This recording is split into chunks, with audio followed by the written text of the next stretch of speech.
ఓం నమో వెంకటేశయ్య. తిరుమల వైకుంఠ ద్వార దర్శనాలకి వెళ్తున్నారా? మీకోసమే ఈ వీడియో తప్పక చూడండి. తిరుమలలో వైకుంఠ ఏకాదశికి సంబంధించి వైకుంఠ ద్వార దర్శనాలను డిసెంబర్ 30 నుంచి జనవరి 8 వరకు మొత్తం 10 రోజుల పాటు టీటీడీ ఇవ్వనున్నది. ఇందులో భాగంగా మొదటి 3 రోజులకు అంటే వైకుంఠ ఏకాదశి, ద్వాదశి, జనవరి 1వ తారీఖులకు సంబంధించి ఇప్పటికే టీటీడీ టికెట్లను ఎలక్ట్రానిక్ డిప్ పద్ధతిలో కేటాయించింది. ఈ 3 రోజులను ఎటువంటి టికెట్ లేని భక్తులకు మాత్రం దర్శనానికి అనుమతించరు. ఈ 3 రోజులు స్వామివారిని దర్శనం చేసుకోవాలనుకునే భక్తులు మాత్రం తప్పనిసరిగా టికెట్లు ఉండాలి. అలాగే ఈ 3 రోజుల తర్వాత నుంచి మిగతా 7 రోజులకు సంబంధించి ఎటువంటి టికెట్లు లేకపోయినప్పటికీ కూడా సర్వదర్శనం ద్వారా భక్తులను అనుమతిస్తారు. అలాగే ఈ 7 రోజులకి సంబంధించి ఇప్పటికే రూ. 300 టికెట్లు, శ్రీవాణి టికెట్లను టీటీడీ కేటాయించింది.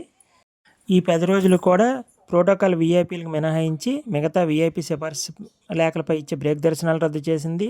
అలాగే ఇతర ప్రివిలేజ్ దర్శనాలైనటువంటి సీనియర్ సిటిజన్ కావచ్చు, చంటిపెట్టల తల్లిదండ్రులు కావచ్చు, దివ్యాంగుల కోటా కావచ్చు, ఎన్ఆర్ఐ కోటా కావచ్చు, ఇలాంటి ప్రివిలేజ్ దర్శనాలన్నింటిని కూడా టీటీడీ రద్దు చేసింది. ఈ 10 రోజుల పాటు సామాన్యులకి ఎక్కువ సమయం దర్శనాలు కేటాయించే విధంగా టీటీడీ విస్తృతంగా ఏర్పాట్లు చేసుకుంది. ఇక మొదటి 3 రోజులకు సంబంధించి ఓన్లీ టికెట్లు ఉన్న భక్తులను మాత్రమే టీటీడీ దర్శనానికి అనుమతిస్తుంది.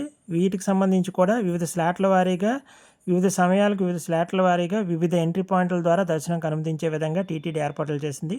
ముఖ్యంగా ఉదయం స్లాట్ల వారికి కృష్ణతేజ సర్కిల్ నుంచి, మధ్యాహ్నం స్లాట్ల వారికి ఏటీజీహెచ్ నుంచి, అలాగే రాత్రి స్లాట్ల వారికి శిలాతోరణం సర్కిల్ నుంచి దర్శనానికి అనుమతించనున్నది.